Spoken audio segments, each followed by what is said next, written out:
Hello viewers, today I like to show you how to add location stickers on Snapchat story. When you add a location sticker to a snap, your friends can swipe up to see more info about that place. To add location stickers, first open Snapchat app, take a snap. I just take this snap, tap sticker button after taking a snap. Tap star and tap location.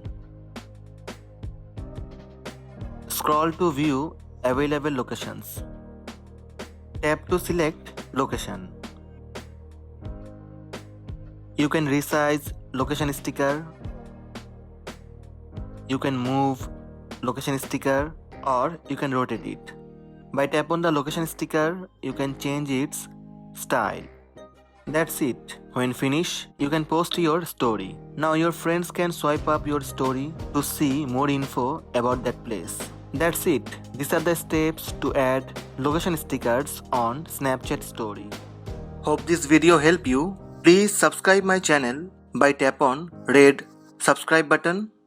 Also tap on bell button to receive notifications about all new videos. Thank you. Thank you for watching.